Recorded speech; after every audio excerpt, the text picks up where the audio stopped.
The 5 Orange Pips by Sir Arthur Conan Doyle. Narrated by Peter Silverleaf.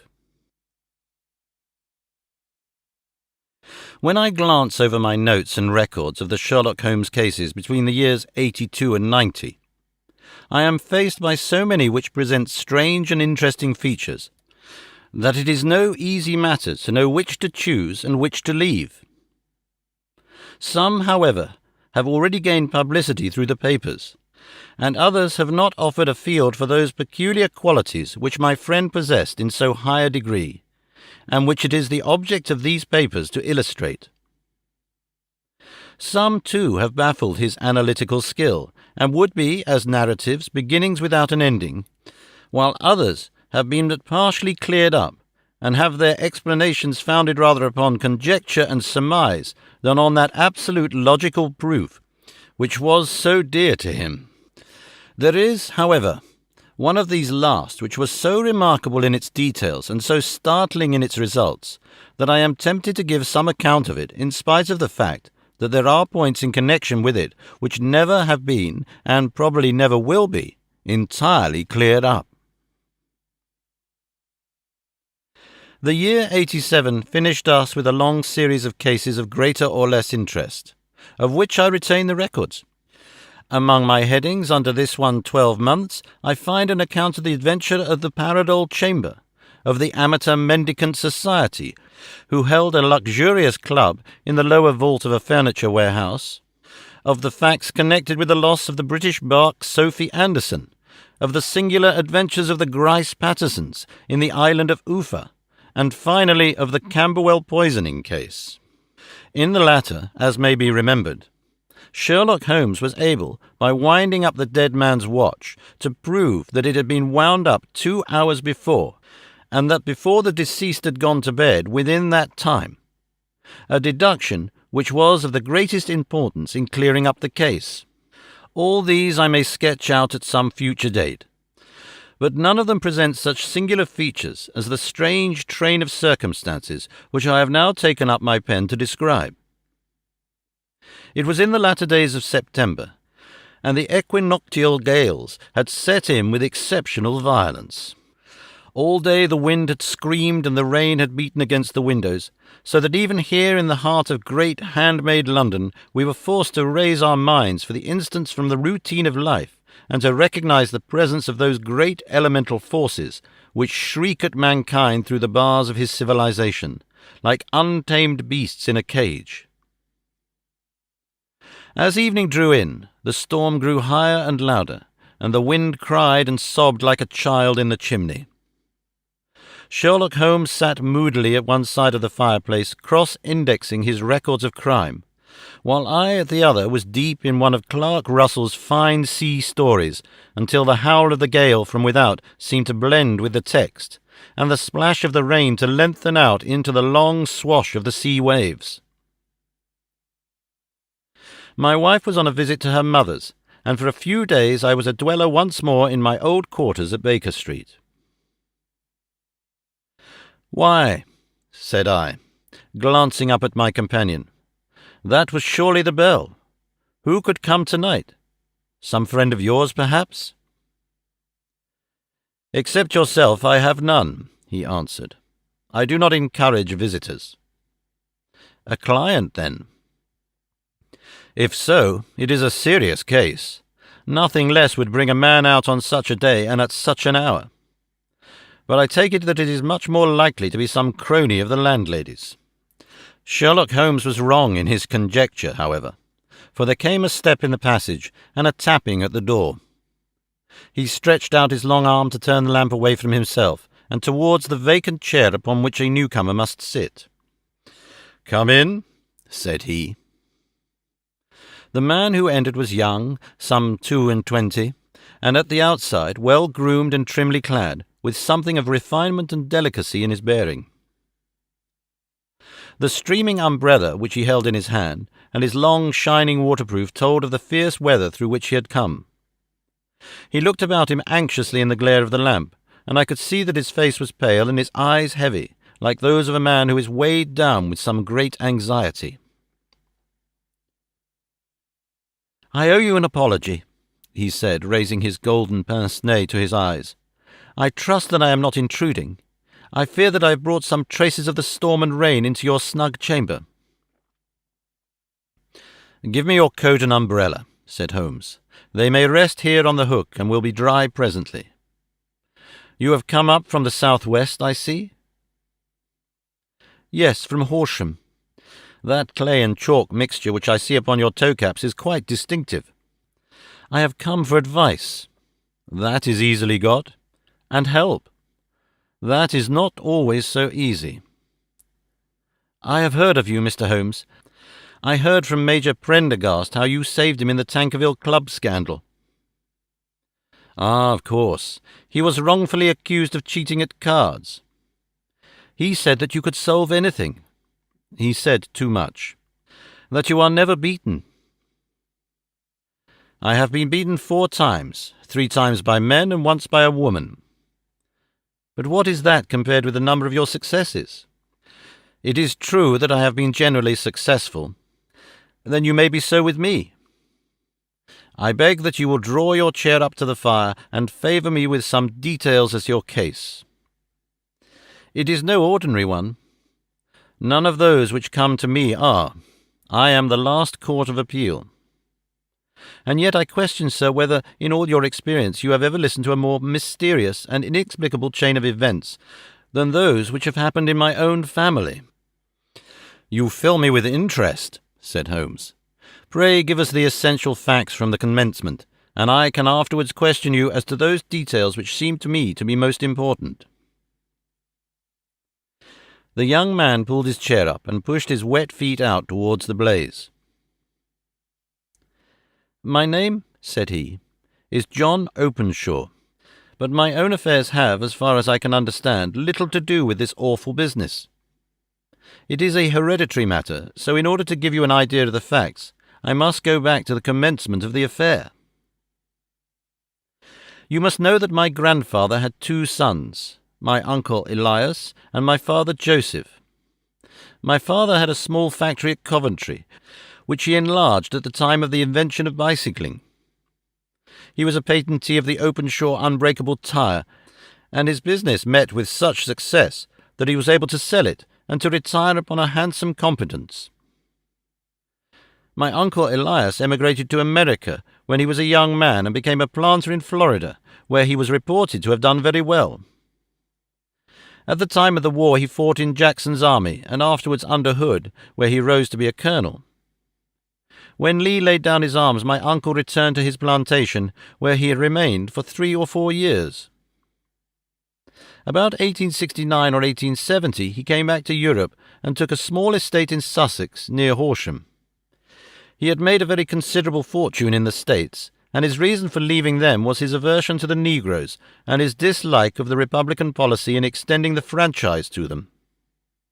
He was a singular man, fierce and quick-tempered, very foul-mouthed when he was angry, and of a most retiring disposition. During all the years that he lived in Horsham, I doubt if he ever set foot in the town. He had a garden and 2 or 3 fields round his house, and there he would take his exercise, though very often, for weeks on end, he would never leave his room. He drank a great deal of brandy and smoked very heavily, but he would see no society and did not want any friends, not even his own brother. He didn't mind me. In fact, he took a fancy to me, for at the time when he saw me first I was a youngster of 12 or so. This would be in the year 1878, after he had been 8 or 9 years in England. He begged my father to let him live with him, and he was very kind to me in his way. When he was sober he used to be fond of playing backgammon and draughts with me, and he would make me his representative both with the servants and with the tradespeople, so that by the time that I was 16 I was quite master of the house. I kept all the keys and could go where I liked and do what I liked, so long as I did not disturb him in his privacy. There was one singular exception, however, for he had a single room, a lumber room, up among the attics, which was invariably locked, and which he would never permit either me or anyone else to enter. With a boy's curiosity I have peeped through the keyhole, but I was never able to see more than such a collection of old trunks and bundles as would be expected in such a room. One day, it was in March 1883, a letter with a foreign stamp lay upon the table in front of the Colonel's plate. It was not a common thing for him to receive letters, for his bills were all paid in ready money, and he had no friends of any sort. "From India," said he as he took it up. "Pondicherry postmark. What can this be?" Opening it hurriedly, out there jumped 5 little dried orange pips, which pattered down upon his plate. I began to laugh at this, but the laugh was struck from my lips at the sight of his face. His lip had fallen, his eyes were protruding, his skin the colour of putty, and he glared at the envelope which he still held in his trembling hand. "K, K, K," he shrieked, and then, my God, my sins have overtaken me." "What is it, uncle?" I cried. "Death," said he, and rising from the table he retired to his room, leaving me palpitating with horror. I took up the envelope and saw scrawled in red ink upon the inner flap, just above the gum, the letter K 3 times repeated. There was nothing else save the 5 dried pips. What could be the reason of his overpowering terror? I left the breakfast table, and as I ascended the stair I met him coming down with an old rusty key, which must have belonged to the attic in one hand and a small brass box like a cash box in the other. "They may do what they like, but I'll checkmate them still," said he with an oath. "Tell Mary that I shall want a fire in my room today, and send down to Fordham, the Horsham lawyer." I did as he ordered, and when the lawyer arrived I was asked to step up to the room. The fire was burning brightly, and in the grate there was a mass of black fluffy ashes as of burned paper, while the brass box stood open and empty beside it. As I glanced at the box I noticed with a start that upon the lid was printed the treble K which I had read in the morning upon the envelope. "I wish you, John," said my uncle, "to witness my will. I leave my estate with all its advantages and all its disadvantages to my brother your father, whence it will, no doubt, descend to you. If you can enjoy it in peace, well and good. If you find you cannot, take my advice, my boy, and leave it to your deadliest enemy. I am sorry to give you such a two-edged thing, but I can't say what turn things are going to take. Kindly sign the paper where Mr. Fordham shows you." I signed the paper as directed, and the lawyer took it away with him. The singular incident made, as you may think, the deepest impression upon me, and I pondered over it and turned it every way in my mind without being able to make anything of it. Yet I could not shake off the vague feeling of dread which it left behind, though the sensation grew less keen as the weeks passed, and nothing happened to disturb the usual routine of our lives. I could see a change in my uncle, however. He drank more than ever, and he was less inclined for any sort of society. Most of his time he would spend in his room, with the door locked upon the inside, but sometimes he would emerge in a sort of drunken frenzy, and would burst out of the house and tear about the garden with a revolver in his hand, screaming out that he was afraid of no man, and that he was not to be cooped up, like a sheep in a pen, by man or devil. When these hot fits were over, however, he would rush tumultuously in at the door and lock and bar it behind him, like a man who can brazen it out no longer against the terror which lies at the roots of his soul. At such times I have seen his face, even on a cold day, glisten with moisture, as though it were new raised from a basin. Well, to come to an end of the matter, Mr. Holmes, and not to abuse your patience, there came a night when he made one of those drunken sallies from which he never came back. We found him, when we went to search for him, face downward in a little green-scummed pool, which lay at the foot of the garden. There was no sign of any violence, and the water was but 2 feet deep, so that the jury, having regard to his known eccentricity, brought in a verdict of suicide. But I, who knew how he winced from the very thought of death, had much ado to persuade myself that he had gone out of his way to meet it. The matter passed, however, and my father entered into possession of the estate, and of some £14,000, which lay to his credit at the bank. "One moment," Holmes interposed. Your statement is, I foresee, one of the most remarkable to which I have ever listened. Let me have the date of the reception by your uncle of the letter, and the date of his supposed suicide. The letter arrived on March the 10th, 1883. His death was 7 weeks later upon the night of May 2nd. Thank you. Pray proceed. When my father took over the Horsham property, he, at my request, made a careful examination of the attic, which had been always locked up. We found the brass box there, although its contents had been destroyed. On the inside of the cover was a paper label, with the initials KKK repeated upon it, and letters, memoranda, receipts, and a register written beneath. These, we presume, indicated the nature of the papers which had been destroyed by Colonel Openshaw. For the rest, there was nothing of much importance in the attic save a great many scattered papers and notebooks bearing upon my uncle's life in America. Some of them were of the wartime and showed that he had done his duty well and had borne the repute of a brave soldier. Others were of a dating during the reconstruction of the southern states, and were mostly concerned with politics, for he had evidently taken a strong part in opposing the carpet-bag politicians who had been sent down from the north. Well, it was the beginning of '84 when my father came to live at Horsham, and all went as well as possible with us until the January of '85. On the 4th day after the New Year, I heard my father give a sharp cry of surprise as we sat together at the breakfast table. There he was, sitting with a newly opened letter in one hand and 5 dried orange pips in the outstretched palm of the other one.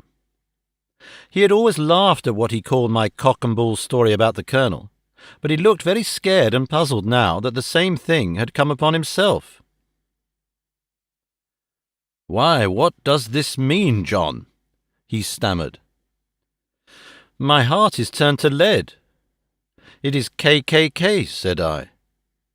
He looked inside the envelope. "So it is," he cried. "Here are the very letters. But what is this written above them?" "Put the papers on the sundial," I read, peeping over his shoulders. "What papers? What sundial?" he asked. "The sundial in the garden. There is no other," said I, "but the papers must be those that are destroyed." "Pooh," said he, gripping hard at his courage. "We are in a civilized land here, and we can't have tomfoolery of this kind.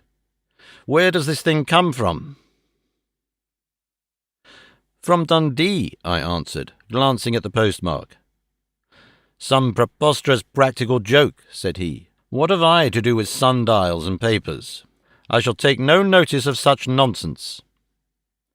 "I should certainly speak to the police," I said. "And be laughed at for my pains? Nothing of the sort."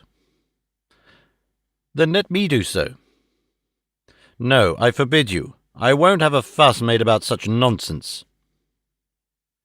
It was in vain to argue with him, for he was a very obstinate man. I went about, however, with a heart which was full of forebodings. On the 3rd day after the coming of the letter, my father went from home to visit an old friend of his, Major Freebody, who is in command of one of the forts upon Portsdown Hill. I was glad that he should go, for it seemed to me that he was farther from danger when he was away from home. In that, however, I was in error.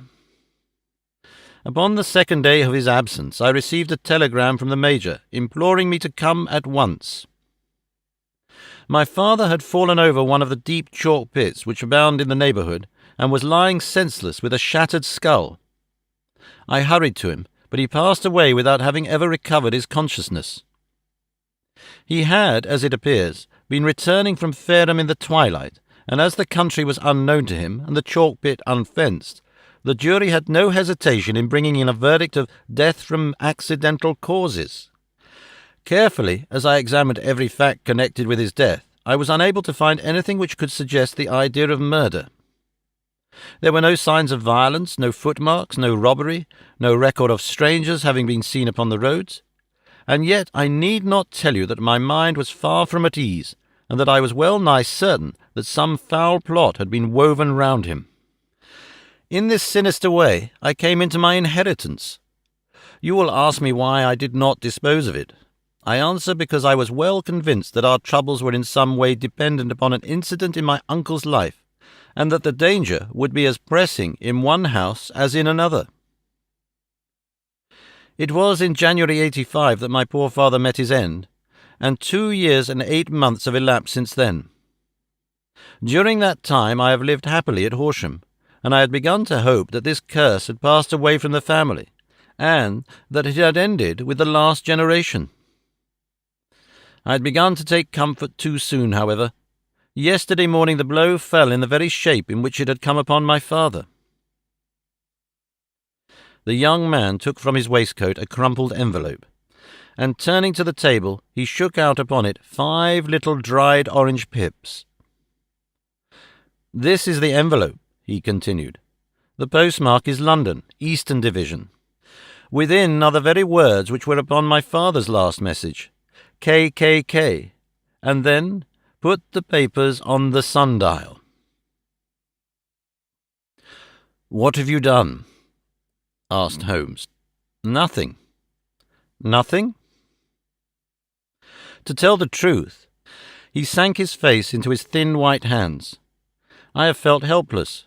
I have felt like one of those poor rabbits when the snake is writhing towards it.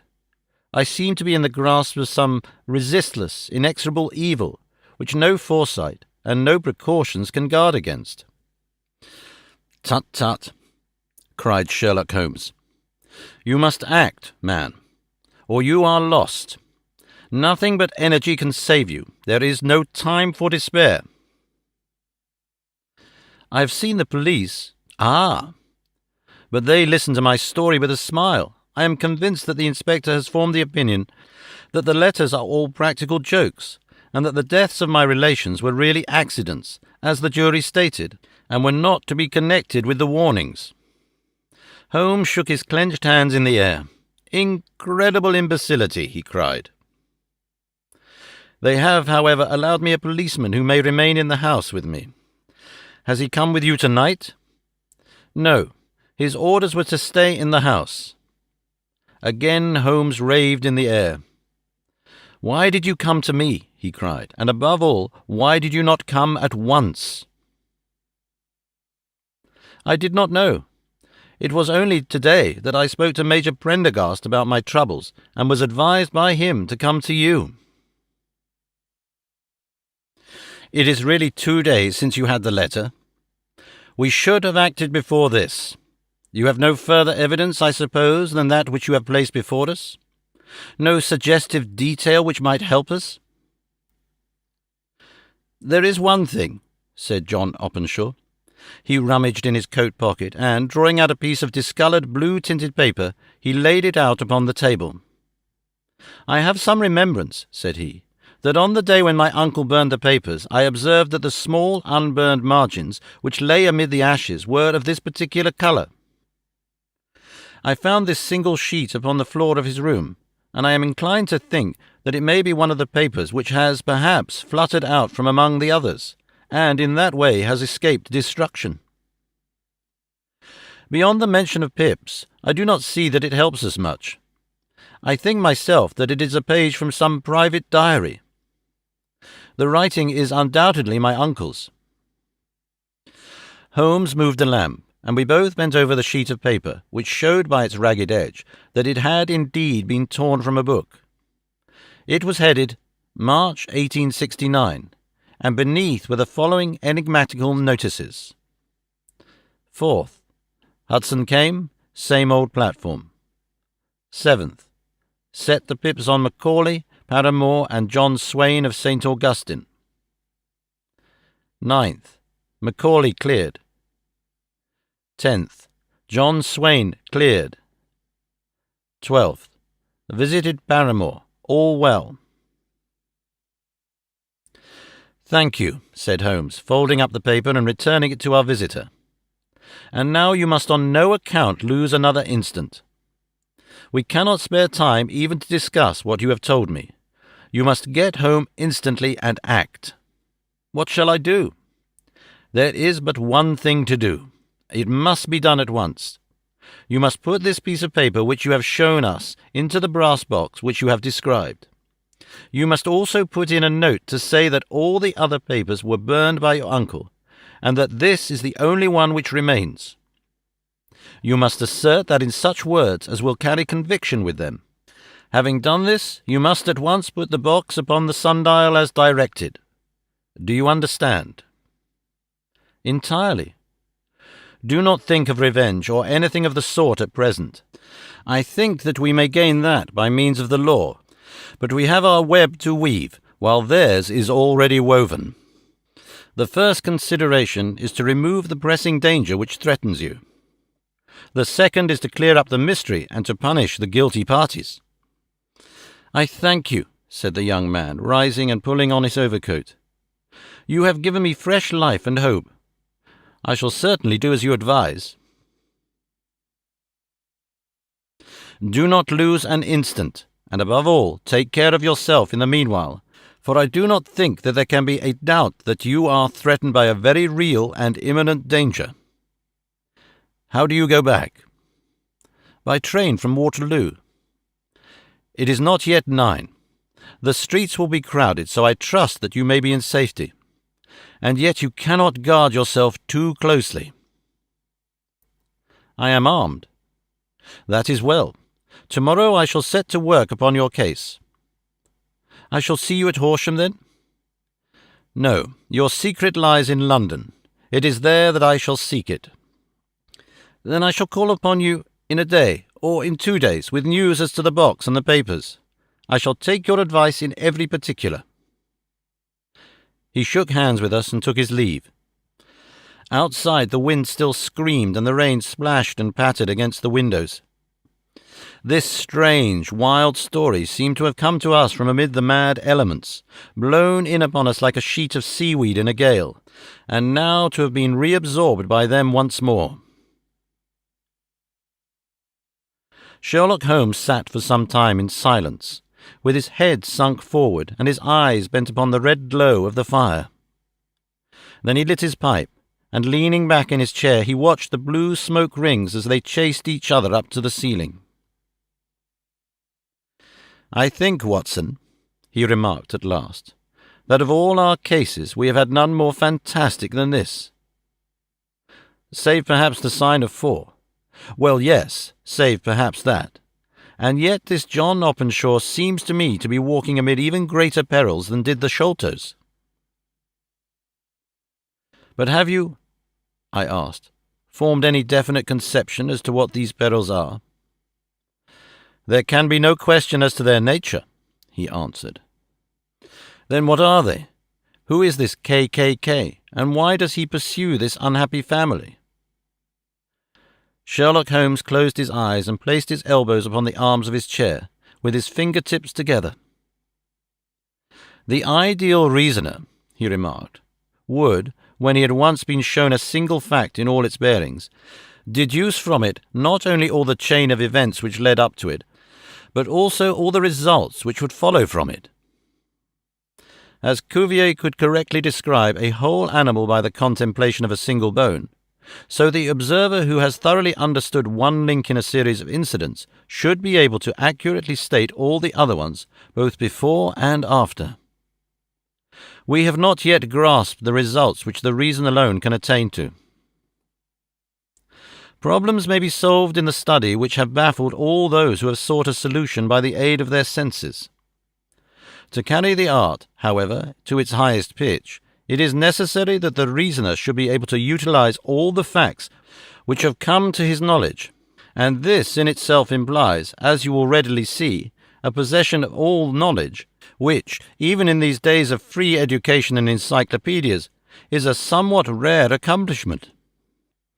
It is not so impossible, however, that a man should possess all the knowledge which is likely to be useful to him in his work, and this I have endeavoured in my own case to do.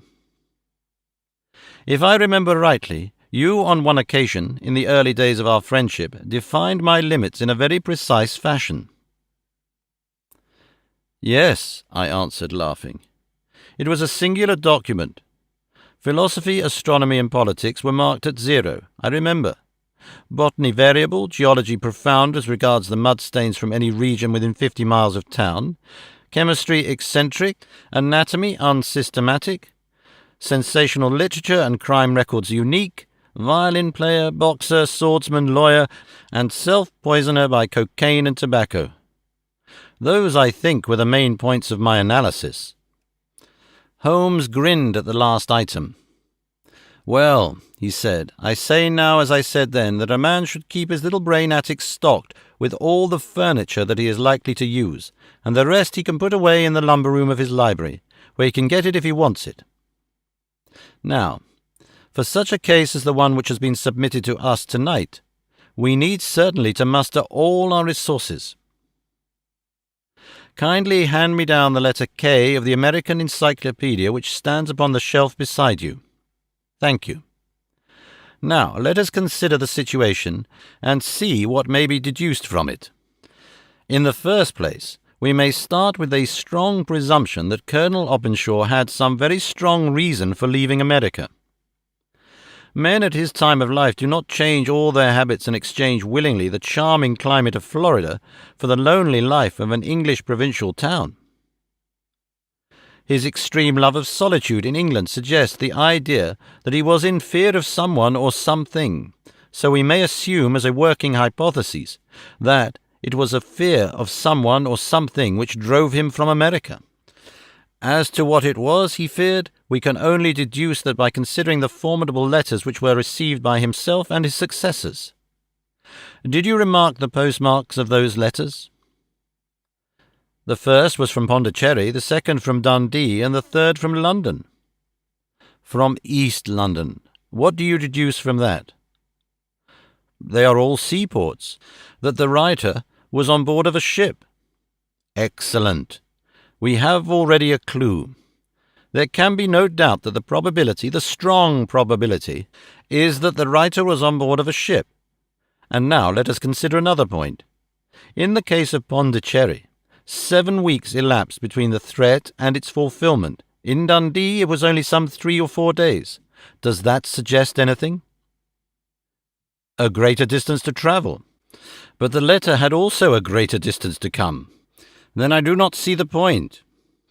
There is at least a presumption that the vessel in which the man or men are is a sailing ship. It looks as if they always send their singular warning or token before them when starting upon their mission.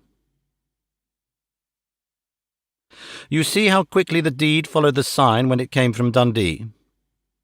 If they had come from Pondicherry in a steamer, they would have arrived almost as soon as their letter. But as a matter of fact, 7 weeks elapsed. I think that those 7 weeks represented the difference between the mail-boat which brought the letter and the sailing vessel which brought the writer. It is possible. More than that, it is probable. And now you see the deadly urgency of this new case, and why I urged young Openshaw to caution. The blow has always fallen at the end of the time which it would take the senders to travel the distance. But this one comes from London, and therefore we cannot count upon delay. Good God, I cried, what can it mean, this relentless persecution? The papers which Openshaw carried are obviously of vital importance to the person or persons in the sailing ship. I think that it is quite clear that there must be more than one of them. A single man could not have carried out 2 deaths in such a way as to deceive a coroner's jury. There must have been several in it, and they must have been men of resource and determination. Their papers they mean to have, be the holder of them who it may. In this way you see KKK ceases to be the initials of an individual and becomes the badge of a society. But of what society? Have you never, said Sherlock Holmes, bending forward and sinking his voice, have you never heard of the Ku Klux Klan? I never have. Holmes turned over the leaves of the book upon his knee. Here it is, said he presently. Ku Klux Klan. A name derived from the fanciful resemblance to the sound produced by cocking a rifle.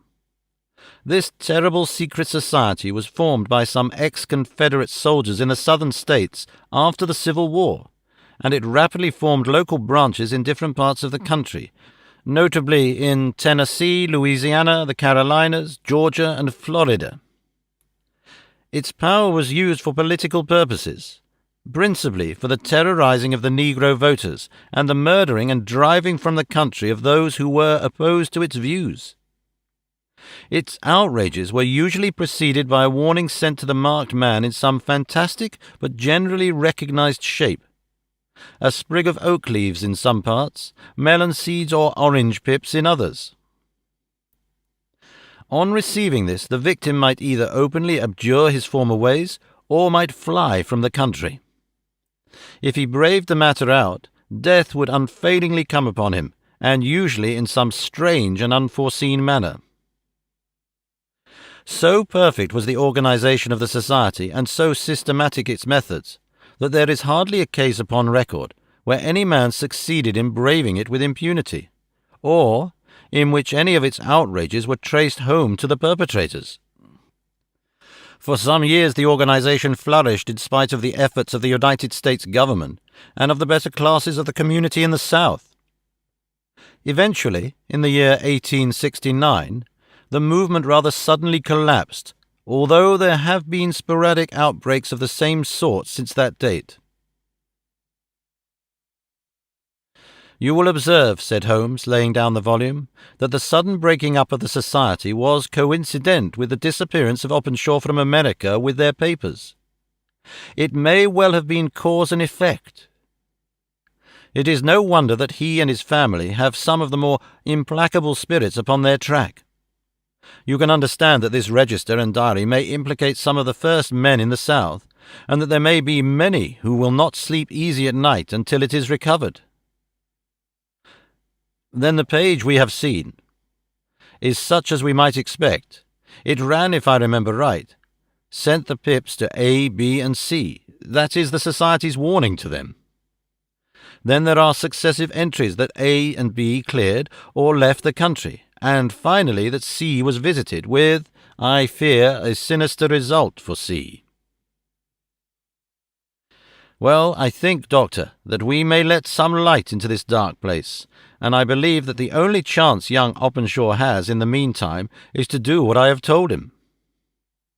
There is nothing more to be said or to be done tonight, so hand me over my violin and let us try to forget for half an hour the miserable weather and the still more miserable ways of our fellow men. It had cleared in the morning, and the sun was shining with a subdued brightness through the dim veil which hangs over the great city. Sherlock Holmes was already at breakfast when I came down. "You will excuse me not waiting for you," said he. I foresee, a very busy day before me in looking into this case of young Openshaw's." "What steps will you take?" I asked. "It will very much depend upon the results of my first inquiries. I may have to go down to Horsham after all." "You will not go there first?" "No, I shall commence with the city. Just ring the bell, and the maid will bring up your coffee." As I waited, I lifted the unopened newspaper from the table and glanced my eye over it. It rested upon a heading which sent a chill to my heart. "Holmes," I cried, "you are too late." "Ah," said he, laying down his cup. "I feared as much. How was it done?" He spoke calmly, but I could see that he was deeply moved. My eye caught the name of Openshaw and the heading, "Tragedy near Waterloo Bridge." Here is the account.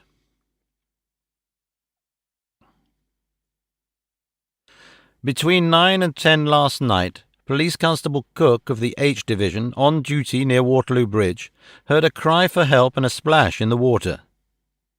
The night, however, was extremely dark and stormy, so that, in spite of the help of several passers-by, it was quite impossible to effect a rescue. The alarm, however, was given, and, by the aid of the water police, the body was eventually recovered. It proved to be that of a young gentleman whose name, as it appears from an envelope which was found in his pocket, was John Openshaw, and whose residence is near Horsham. It is conjectured that he may have been hurrying down to catch the last train from Waterloo Station, and that, in his haste and the extreme darkness, he missed his path and walked over the edge of one of the small landing places for river steamboats. The body exhibited no traces of violence, and there can be no doubt that the deceased had been the victim of an unfortunate accident, which should have the effect of calling the attention of the authorities to the condition of the riverside landing stages. We sat in silence for some minutes. Holmes more depressed and shaken than I had ever seen him. "That hurts my pride, Watson," he said at last. "It is a petty feeling, no doubt, but it hurts my pride. It becomes a personal matter with me now, and if God sends me health, I shall set my hand upon this gang. That he should come to me for help, and that I should send him away to his death." He sprang up from his chair and paced about the room in uncontrollable agitation, with a flush upon his sallow cheeks and a nervous clasping and unclasping of his long, thin hands. "They must be cunning devils," he exclaimed at last. "How could they have decoyed him down there? The embankment is not on the direct line to the station. The bridge, no doubt, was too crowded, even on such a night, for their purpose. Well, Watson, we shall see who will win in the long run. I am going out now." "To the police?" "No, I shall be my own police. When I have spun the web they may take the flies, but not before." All day I was engaged in my professional work, and it was late in the evening before I returned to Baker Street. Sherlock Holmes had not come back yet. It was nearly 10 o'clock before he entered, looking pale and worn. He walked up to the sideboard, and tearing a piece from the loaf he devoured it voraciously, washing it down with a long draught of water. "You are hungry," I remarked. "Starving. It had escaped my memory. I have had nothing since breakfast." "Nothing?" "Not a bite. I had no time to think of it." "And how have you succeeded?" "Well. You have a clue?" "I have them in the hollow of my hand. Young Openshaw shall not long remain unavenged. Why, Watson, let us put their own devilish trademark upon them. It is well thought of." "What do you mean?" He took an orange from the cupboard, and tearing it to pieces, he squeezed out the pips upon the table. Of these he took 5 and thrust them into an envelope. On the inside of the flap he wrote S.H. for J.O. Then he sealed it and addressed it to Captain James Calhoun, Bark Lone Star, Savannah, Georgia. "That will await him when he enters port," said he, chuckling. "It may give him a sleepless night. He will find it as sure as a precursor of his fate as Openshaw did before him." "And who is this Captain Calhoun?" "The leader of the gang. I shall have the others, but he first." "How did you trace it, then?" He took a large sheet of paper from his pocket, all covered with dates and names. "I have spent the whole day," said he, "over Lloyd's registers and files of the old papers, following the future career of every vessel which touched at Pondicherry in January and February, in '83. There were 36 ships of fair tonnage which were reported there during those months. Of these, one, the Lone Star, instantly attracted my attention, since, although it was reported as having cleared from London, the name is that which is given to one of the States of the Union. Texas, I think. I was not, and am not sure which, but I knew that the ship must have an American origin. What then? I searched the Dundee records, and when I found that the bark Lone Star was there in January, '85, my suspicion became a certainty. I then inquired as to the vessels which lay at present in the port of London. Yes? The Lone Star had arrived here last week. I went down to the Albert Dock and found that she had been taken down the river by the early tide this morning, homeward bound to Savannah. I wired to Gravesend and learned that she had passed some time ago, and as the wind is easterly, I have no doubt that she is now past the Goodwins, and not very far from the Isle of Wight. What will you do, then? Oh, I have my hand upon him.